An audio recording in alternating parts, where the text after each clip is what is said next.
첫째 주일입니다. 8월 4일. 원래 2019년도가 7개월이 다 지나갔고요. 이제 남은 날짜가 오늘 포함해서 150일입니다. 시간으로 따지면 3,600시간이에요. 분으로 따지면 21만 6천 분이 남았습니다.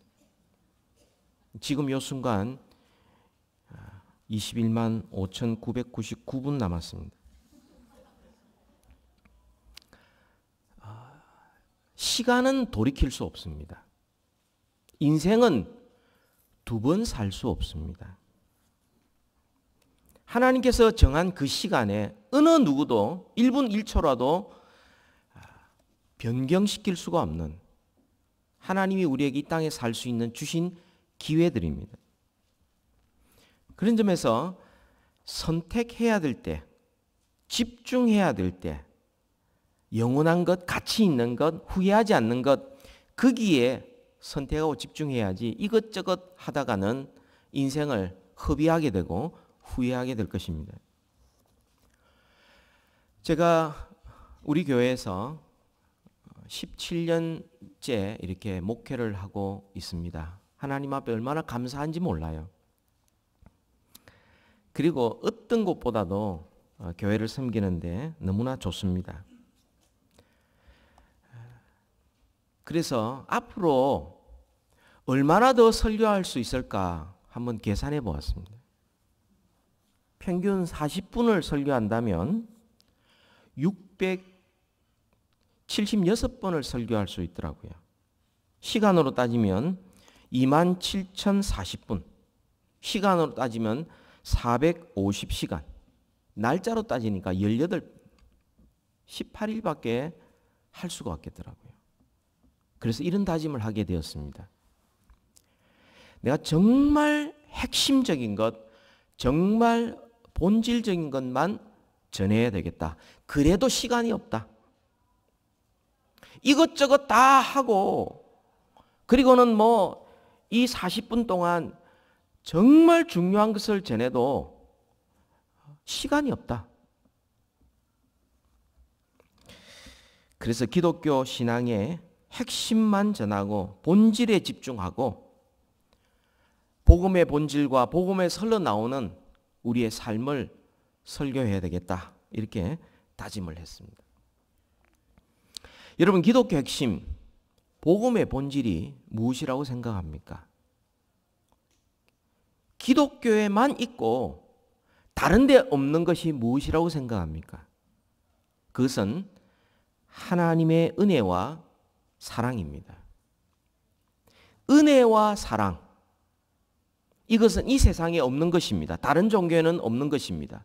이것은 기독교에만 있는 것입니다. 이 은혜와 사랑은 예수 그리스도께서 십자가에서 확정하신 것입니다. 하나님의 그 한없는 은혜, 이해할 수 없는 놀라운 사랑, 그 은혜와 사랑. 우리가 신앙생활을 하고 봉사를 하고 예배도 기도도 말씀도 하지만 열심히 하지만 은혜와 사랑이 없는 것은 기독교가 아닙니다. 기독교의 가장 큰 적은 율법주의입니다. 율법주의라는 것은 자기의 공로로 내가 보상을 얻고 나의 권리를 찾는다 하는 것이 율법주의거든요. 거기에는 은혜, 사랑 있을 자리가 없습니다. 율법주의의 최고 관심사는 뭐냐면 누가 더 잘하냐 하는 겁니다. 이게 신앙인들 사이에서, 이게 교회들 사이에서 누가 더 잘하느냐의 경쟁. 그래서 좀 잘한다고 생각하면 교만해집니다. 그리고 다른 사람을 무시하거나 정죄합니다. 혹시 자기가 좀 잘못하면 그때부터 주눅이 듭니다. 후회하기 시작합니다. 그리고 자학하고 그리고 다른 사람을 시기합니다. 하나님은 우리가 이렇게 살기를 원치 않으십니다. 정말 하나님이 우리에게 원하시는 삶은 그리스도의 법을 성취하며 살기를 원하십니다. 그래서 오늘 설교 제목이 이것이 그리스도의 법을 성취하는 길입니다는 제목입니다. 우리 한번 따라해 볼까요? 이것이 그리스도의 법을 성취하는 길입니다. 예. 오늘 본문은요, 갈라디아서의 내용은 아주 구체적인 한 예를 들어서 설명하고 있습니다. 어떤 범죄한 사람이 있습니다. 그 사람은 어떻게 할 것인가? 성도들과 교회가 범죄한 사람, 넘어진 사람, 연약한 사람, 이 사람들을 어떻게 해결할 것인가는 구체적인 예를 들어서 우리가 신앙생활을 어떻게 해야 되며 교회 생활을 어떻게 해야 되는지를 우리에게 가르쳐주고 있습니다. 저와 여러분은 다 불완전한 사람이에요. 얼마든지 넘어질 수 있는 사람이고 실수가 많은 사람입니다. 중요한 것은 문제 자체보다도 그것을 어떻게 해결하느냐가 더 중요합니다. 사실 문제 자체보다도 해결할 수 있다면 오히려 그 문제가 우리에게 유익이 되고 거기에서 우리는 교훈을 얻게 되고 그것 때문에 우리가 성숙해질 수가 있기 때문이죠. 그래서 문제가 우리에게 닥쳤을 때 문제 자체보다는 그 문제를 과연 해결할 수 있는가? 이게 더 중요합니다. 근데 해결하는 것보다 더 중요한 사실은 하나님의 방법으로 해결하는 거예요. 하나님의 방법으로 해결하지 않으면 오히려 문제가 꼬입니다. 오히려 악화됩니다. 당장은 해결할지 모르지만 오히려 그것이 그 다음에 가보면 그것이 더 큰 문제를 일으킨 그런 방법일 수 있습니다. 그러니까 문제보다 더 중요한 것은 해결이고 해결보다 더 중요한 것은 하나님의 방법으로 해결하는 겁니다. 가장 좋은 방법이 바로 그리스도의 법을 성취함으로 해결하는 것입니다. 크고 작은 문제가 우리에게 닥칠 때에 그리스도의 법으로 그것을 성취함으로 그 문제를 하나님의 방법으로 해결할 때에 모든 것이 합력하여 선을 이루시는 하나님의 선하신 뜻이 이루어지고 우리도 성숙해질 수가 있는 것이죠. 그래서 오늘은 두 가지를 같이 살펴봅니다. 그리스도의 법이 뭔가? 두 번째, 그 그리스도의 법을 우리는 어떻게 성취할 것인가? 첫 번째로 그리스도의 법이 뭔가 했을 때 우리가 2절에 보면 너희가 서로 짐을 지라 그리하여 그리스도의 법을 성취하라. 그리스도의 법, 이 말은 그리스도께서 주신 법이라는 뜻이고요. 그리고 그리스도를 따라가는 방법이라는 뜻입니다. 그게 뭐죠? 사랑입니다.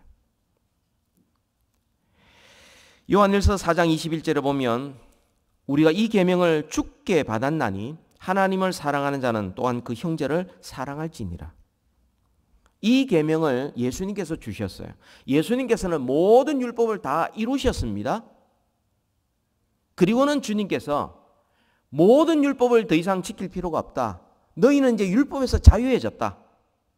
근데 딱 한 가지 유일무이하게 지켜라고 주신 계명은 사랑하라 하는 것이었습니다. 하나님을 사랑하고 이웃을 사랑하라 하는 것입니다. 이게 주님이 주신 법이요. 그리고 주님이 걸어가신 길이요. 그리고 우리가 주님을 따라가는 방법인 것입니다.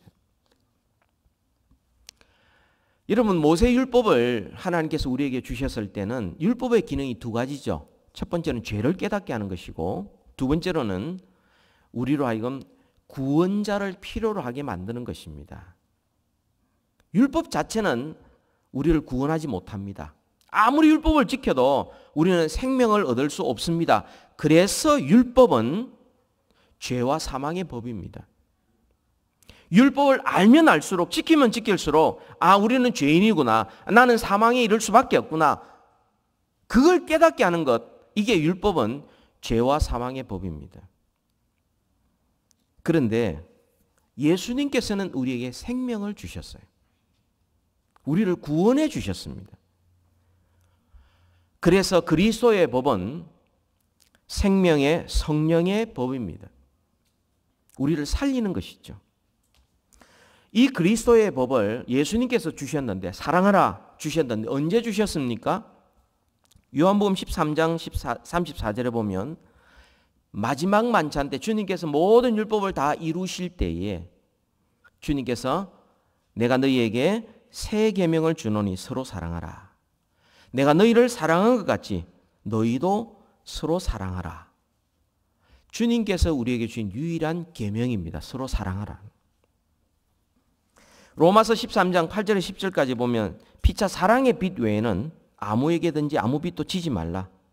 남을 사랑하는 자는 율법을 다 이루었느니라. 간음하지 말라, 살인하지 말라, 도둑질하지 말라, 탐내지 말라 한 것과 그 외에 다른 계명이 있을지라도 내 이웃을 내 자신과 같이 사랑하라 하신 그 말씀 가운데 다 들었나니 사랑은 이웃에게 악을 행하지 아니하나니 그러므로 사랑은 율법의 완성이니라.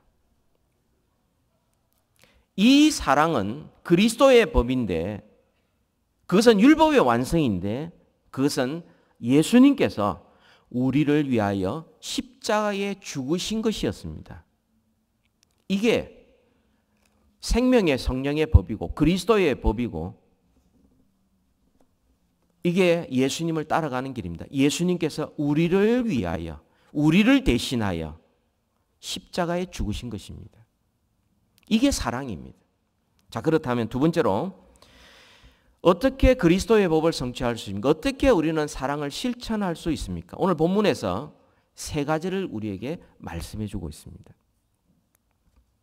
첫 번째로는 연약한 자의 혹은 넘어진 자의 회복에 힘쓰는 것입니다. 우리 1절 말씀 같이 한번 읽을까요? 갈라디아서 6장 1절에 있는 말씀. 다 같이 읽읍시다. 시작. 형제들아, 사람이 만일 무슨 범죄한 일이 드러나거든 신령한 너희는 온유한 심령으로 그러한 자를 바로 잡고 너 자신을 살펴보아 너도 시험을 받을까 두려워하라. 여러분, 여기에서 바로 잡는다는 것은 틀린 거 고친다는 의미가 아닙니다. 본래의 상태로 회복한다는 의미입니다. 사람이 만일 무수한 범죄한 일이 드러나거든 그러한 자를 바로 잡고, 이 말은 너 틀렸어, 너 잘못했어 라고 이야기하는 것이 가장 중요한 것이 아니라는 것입니다. 회복하는 것이 가장 중요한 것이라. 그러한 자를 바로 잡고 회복하고, 여러분, 회복하는 것이 한순간에 회복이 됩니까? 기다리고 또 기다려야죠. 도와줘야죠. 참아야죠. 다 나을 때까지 곁에서 기다려주는 것, 이게 바로 사랑의 실천입니다. 여러분, 범죄가 드러난 사람, 이 사람은 다른 사람이 아니에요. 형제들이에요. 형제들. 형제들아, 이 형제들이에요. 그 중에 한 사람이 범죄해서 넘어지고 실수하고 잘못했어요. 그 사람을 남으로 보지 말라는 거예요. 우리의 식구로 바라는 거예요. 우리 가정에서 어떤 사람이 아프거나 범죄하면 그 사람을 집안에서 내쫓습니까? 호적을 파버립니까? 원수 취급합니까? 안 합니다. 그 사람을 가족으로 아는 사람은 그 사람이 회복할 수 있도록 기다려줍니다. 어려워도 참습니다. 바로 그렇게 하라는 것입니다. 우리가 지난 2주 동안 사랑에 대해서 우리가 생각해 봤는데요. 고린도서 13장 4절 7절에 보면 사랑은 오래 참고 사랑은 온유하고, 그렇죠? 모든 것을 참으며 모든 것을 믿으며 모든 것을 바라며 모든 것을 견디느니라. 여러분, 우리가 신앙생활 할 때, 교회 생활할 때에 가장 중요한 게 뭐냐? 그건 사랑을 실천하는 것인데 그것은 참는 것입니다. 오래 기다리는 것입니다. 회복할 때까지 참는 겁니다. 조급하지 않는 겁니다. 사람이 조급해지면 화가 납니다. 성을 냅니다. 사랑할 수가 없어요. 기다릴 수가 없어요. 악한 생각을 하게 됩니다. 그러나 그 사람이 나의 형제요, 나도 연약한 자라는 것을 아는 사람은 기다릴 수 있습니다. 그래서 그 사람이 회복하는 데 힘을 써줍니다. 혹시 우리 주위에 그런 사람이 있습니까? 저 사람을 정죄하거나 그 사람이 뭐 의지가 약해서 그렇고 그 사람은 원래 성격이 그래서 그렇고, 여러분 이런 소리 하지 마십시오. 교회는 그런 말 하는 데가 아닙니다. 가정도 마찬가지예요. 회복할 수 있도록 오래 참는 것입니다. 두 번째로는요, 우리가 어떻게 사랑을 실천할 수 있습니까? 그리스도의 법을 우리가 어떻게 성취할 수 있습니까? 그것은 다른 사람의 무거운 짐을 서로 함께 지는 것입니다. 우리 2절 말씀 같이 읽을까요? 시작. 너희가 짐을 서로 지라. 그리하여 그리스도의 법을 성취하라. 여러분, 짐을 서로 지다 라는 원래의 뜻은 무슨 뜻이냐면, 뼈가 어긋나서 위골되었는데, 그래서 뼈도 잘못됐고 옆에 있는 신경도 뭐 근육도 다 지금 잘못됐는데 이 위골된 뼈를 다시 맞춘다는 뜻입니다. 서로 짐을 진다는 뜻입니다. 저는 젊은 시절에 왼쪽 발을 자주 삐었습니다. 그래서 한의원에 가서 뭐 치료를 그냥 자주 했죠. 결혼하고도 왼쪽 발을 늘 삐어가지고 쩔뚝거리고 다니고, 그래서 없는 돈에 자꾸 돈 쓴다고 눈치 받고, 또 전도사가 이렇게 반듯하게 못 걷고 쩔뚝쩔뚝 걷는다고 늘 구박받고 이렇게 했거든요.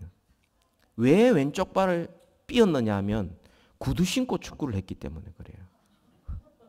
동그란 거 보면 쫓아가다 보니까 내가 구두를 신었는지 뭐 축구화를 신는지 이게 안 되고, 공만 보고 같이 하다가는 왼쪽 발이 그냥 삐어가지고 그렇게 되었어요. 여러분, 왼쪽 발이 제 기능을 못하면 어디가 제일 고생합니까? 오른쪽 발이에요. 그죠?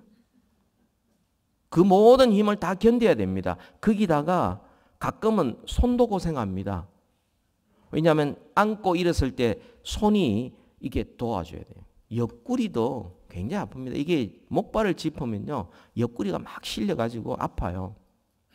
그러니까 왼쪽 발 하나가 잘못됐는데 오른발이 제일 고생하고 손이 고생하고 몸 전체가 고생하는 거예요. 다른 사람의 부족함을 감당하는 것, 이것은 신앙생활에 너무 중요한 것입니다.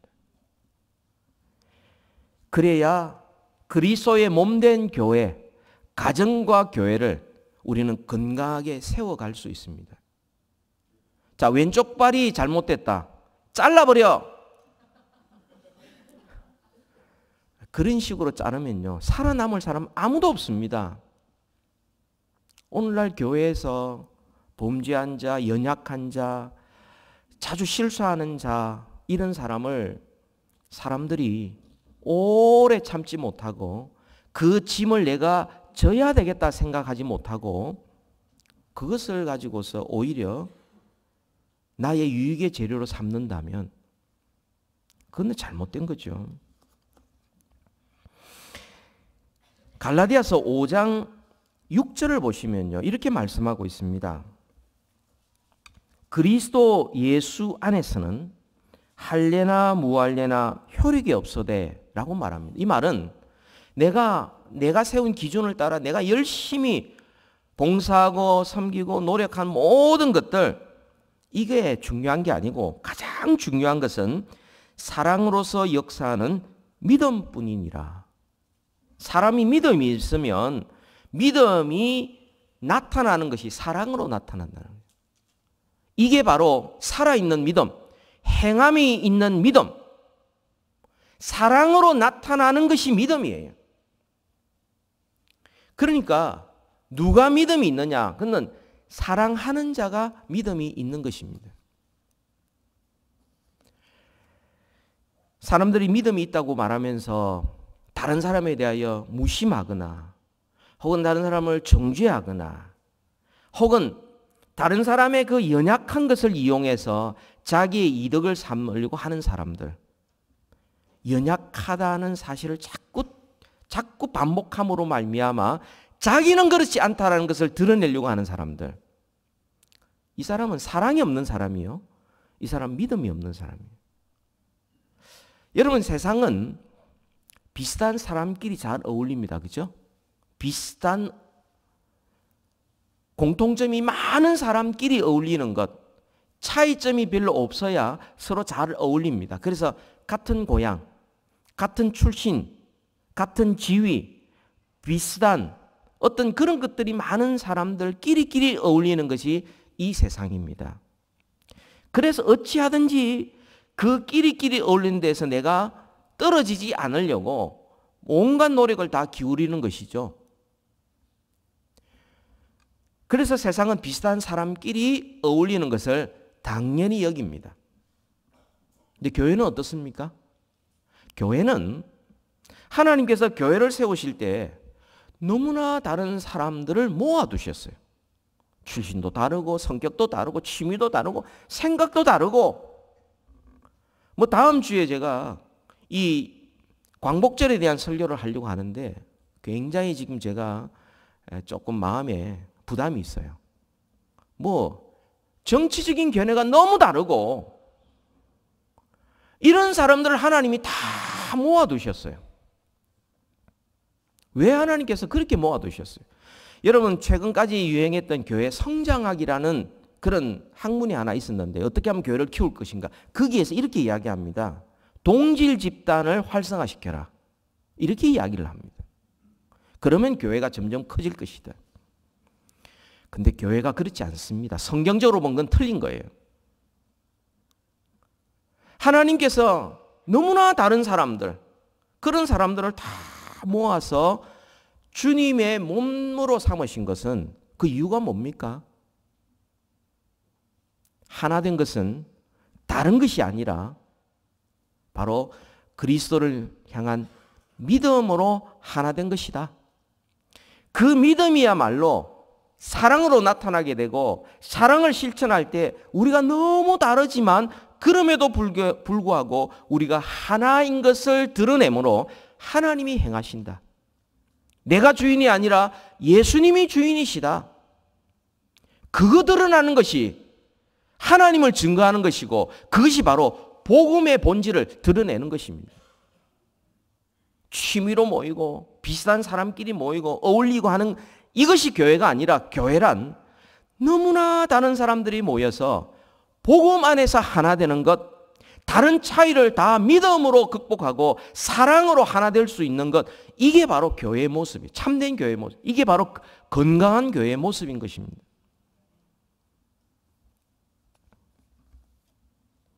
우리가 성경을 한번 찾아봅시다. 로마서 15장 1절입니다.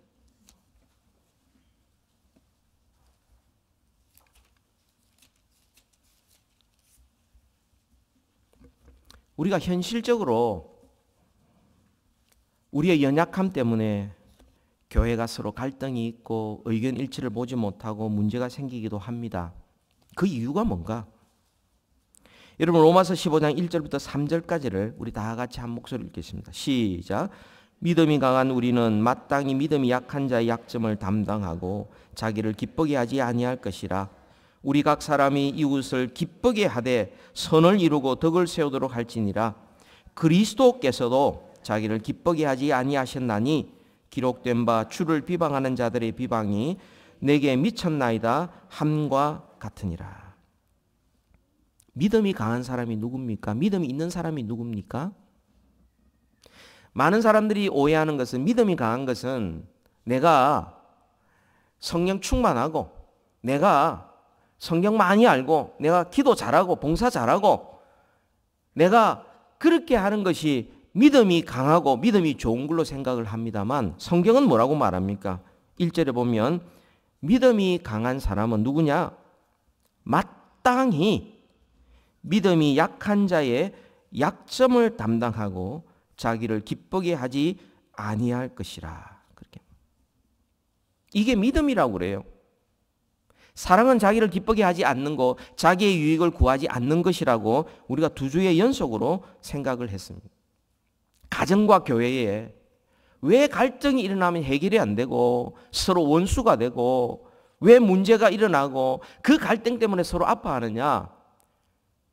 믿음이 약하기 때문에 그렇고 그 말은 곧 사랑을 행하지 못하기 때문에 그렇고 그 말은 곧 믿음 있는 자가 믿음 약한 자의 약점을 담당하지 않기 때문에 그런 것입니다.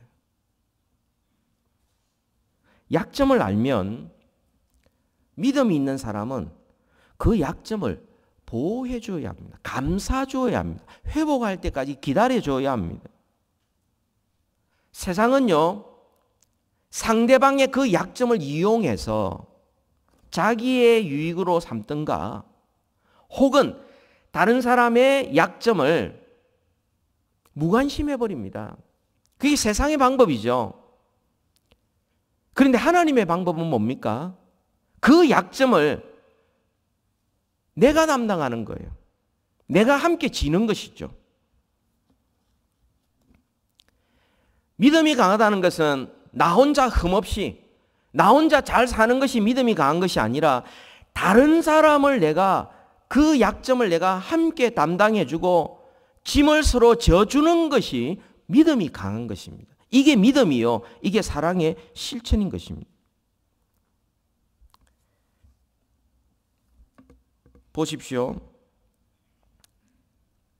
그리스도께서도 자기를 기쁘게 하지 아니하셨나니 만약에 예수님께서 예수님만을 위해 살더라면 사람으로 오실 이유가 없었어요. 오시지도 않았을 겁니다.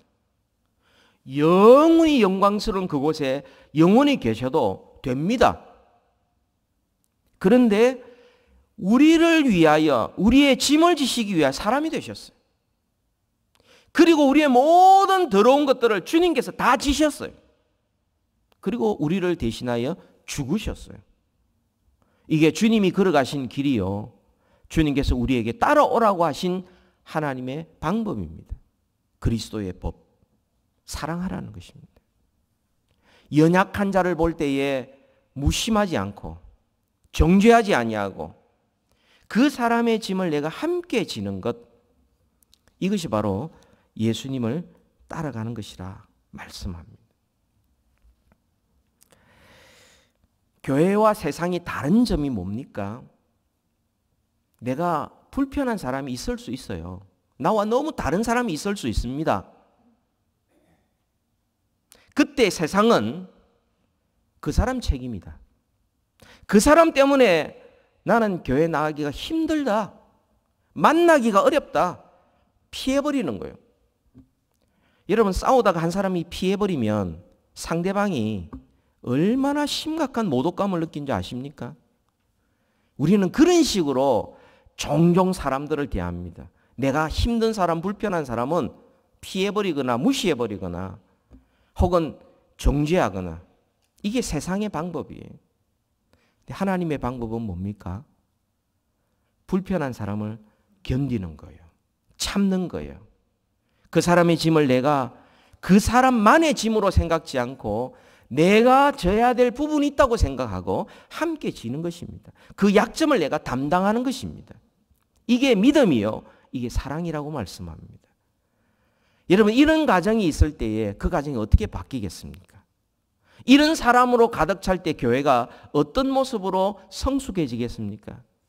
너무나 아름다울 것이고 예수님의 모습이 나타날 것이고 우리 모든 한 사람 한 사람이 다 예수님을 닮은 성숙한 삶을 살게 될 것입니다. 마지막 세 번째로 우리가 그리스도의 법을 성취하는 것이 신앙생활의 목표요, 교회 생활의 목표인데 어떻게 행하느냐? 연약한 자를 우리가 회복의 힘을 쓰고 무거운 짐, 그들의 무거운 짐을 우리가 서로 지는 것이고, 그리고 마지막 세 번째로는 자기 스스로 과신하지 않고 각각 자기의 짐을 지는 것입니다. 여러분, 갈라디아서 6장 1절에 보시면은 형제들아, 사람이 만일 무슨 범죄한 일이 드러나거든 이라고 말합니다. 범죄한 일을 행한 사람이 있어요. 그랬을 때 어떻게 해야 됩니까? 그 사람을 회복할 대로 기다려야 될 뿐만 아니라 너 자신을 살펴보아 너도 시험을 받을까 두려워하라. 어떤 시험이죠? 그 사람 잘못이지 라고 생각해버릴 시험이에요. 그 사람이 저지른 죄, 그 사람이 책임져야지 라고 정죄해버릴 시험입니다. 그 시험에 들지 않도록 자기 자신을 계속 살피고 그런 시험에 빠질까 두려워해라. 율법주의에 빠질까 두려워해라. 나는 옳고 그 사람이 틀렸다고, 나는 강하고 저 사람이 약하다고 이렇게 할까 두려워해라. 혹은 그 사람하고 얽히면 나는 너무 복잡하니까 아예 끊어버리자. 이런 시험 받을까 봐 두려워해라. 그렇게 해서는 안 된다는 거예요. 또 2절에 보면 너희가 짐을 서로 지라. 그리하여 그리스도의 법을 성취하라고 말씀하시고 5절에 보면 각각 자기의 짐을 질 것이라 이렇게 말합니다. 모순처럼 보이죠. 서로 짐을 지라고 하고 또 조금 있다가는 각각 자기의 짐을 지라. 모순처럼 보이잖아요. 성경은 뭘 이야기하고 있는 겁니까? 여러분, 다른 사람이 지고 있는 그 무거운 짐이 그 사람만의 짐이 아니라 그것은 나의 짐도 된다는 것. 내 짐으로 알고 같이 지라. 각각 자기의 짐을 지라. 그 말씀이고요. 3절에 보면 만일 누가 아무것도 되지 못하고 된 줄로 생각하면 이게 무슨 말이에요? 그 사람은 책임은 그 사람이 지고 나 끊는 내가 내 일에 충실히 잘하면 나는 됐다라고 생각하는 아무것도 되지 않는 상태 그러면서 된 줄로 생각하는 자 그건 스스로 속이는 거예요. 그 제대로 교회 생활 못하고 제대로 신앙생활을 하지 않으면서도 자기는 신앙생활 잘하고 있다고 생각하는 그거 아니다는 거죠. 연약한 자를 볼 때에 내가 어떻게 하면 도와줄 수 있을까? 내가 좋아하는 사람 찾아다니는 게 아니고 힘든 사람, 나를 불편하게 했던 바로 그 사람이 힘들어할 때에 내가 그 사람의 짐을 내가 나의 짐으로 알고 그 짐을 함께 지는 것 이게 믿음이요. 이게 사랑이라고 말합니다.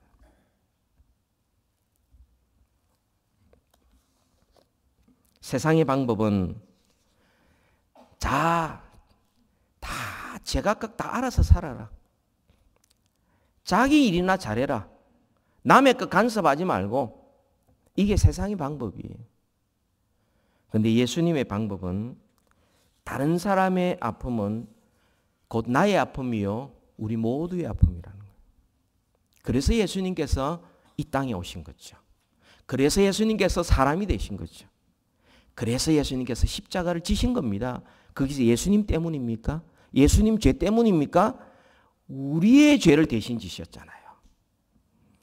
이게 사랑이고 그 예수님을 믿는 자의 믿음의 행위가 이런 사랑으로 나타나야 되는데 이게 그리스도의 몸에서 가정과 교회에서 나타나야 한다는 것입니다. 우리가 매일 성경의 에스겔서를 매일매일 우리가 묵상하고 있습니다. 에스겔 4장에 보면 4절부터 8절까지 보면 하나님께서 에스겔 선지자에게 이것을 명령하시는데 너는 가서 왼쪽으로 390일을 누워 있어라. 오른쪽으로 40일을 누워 있어라. 하나님이 명령한 그대로 순종하며 가 있습니다. 여러분 420일 동안은 1년하고도 남습니다. 그죠? 1년 이상을 왼쪽으로 누워 있다가 오른쪽으로 누워 있다가 그것도 마음껏 들어 누워 있는 게 아니고 자기 두 줄을 꽁꽁 묶여가지고 그렇게 누워 있도록 만들었어요. 그것은요, 앞으로 예루살렘 주민들이 포로가 되어서 멸망할 것을 주님께서 에스겔을 통하여 몸으로 전하도록 그렇게 만든 겁니다. 여러분, 에스겔이 잘못한 거 없어요.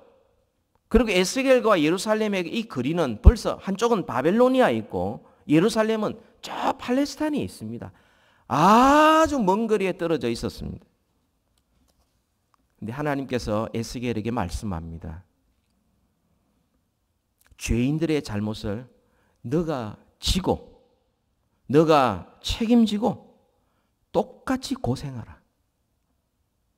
그렇게 말씀하세요. 에스겔에게 순종을 합니다. 예수님을 따라간 길이에요. 예수님께서 우리를 위해서 대신 십자가에 죽으신 것이 바로 이 사랑입니다. 에스겔에게 예루살렘 주민은 남이 아니었어요. 가족이었어요. 함께 웃고 함께 웃을 수 있는 식구였습니다.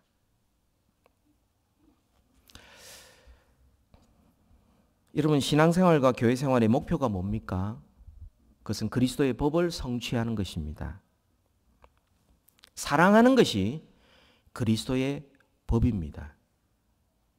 이것이 우리 모든 신앙의 중심이 되어야 되고 원동력이 되어야 되고 동기가 되어야 합니다.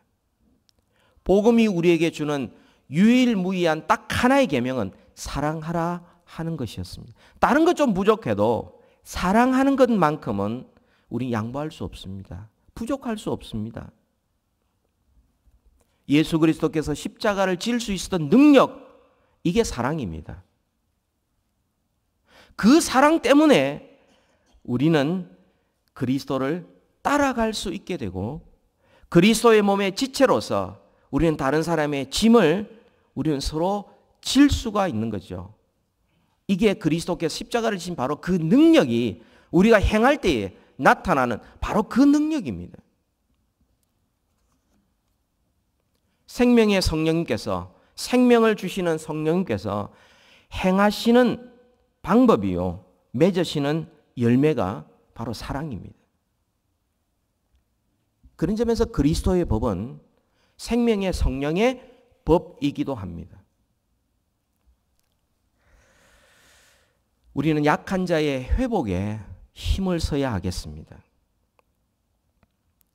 기다릴 줄 알아야 되고 오래 참을 줄 알아야 되고 조급해하지 마십시다. 회복하려면 시간이 필요하고 회복하려면 세포도 살아나야 되고 연결돼야 되고 근육이 생겨야 되고 좀 참으십시다. 교회 일을 좀 참으십시다. 조급하게 생각하지 말고 또한 다른 사람의 무거운 짐을 서로 져주십시다. 그 사람은 그 사람이 해야 될 일인데 이렇게 하지 마시고 그 사람이 지고 있는 무거운 짐은 나의 짐이기도 하고 우리 모두의 짐이기도 하다. 이렇게 생각하시고 가정에서 여러분 뭐가 일이 안 돼 있으면 이거 왜 안 됐느냐?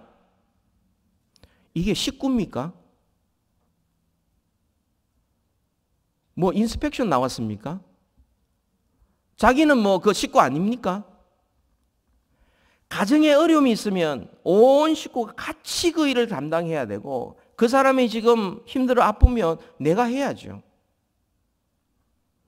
왜 청소 안 했냐? 왜 밥 안 해주느냐? 왜 돈 안 벌어오느냐? 이것밖에 못 벌어오느냐? 이게 가족입니까? 예, 가족은 가족인데 아주 나쁜 가족들이에요. 예, 서로 짐을 져주는 거죠. 그래서 가정을 세워가는 것이고 교회도 마찬가지입니다. 부족한 점 많습니다만 그것은 다른 사람에게 하라고 지시할 사항이 아니고 그것은 내가 져야 될 짐으로 아는 것이 이게 가족이요. 이게 식구 아닙니까?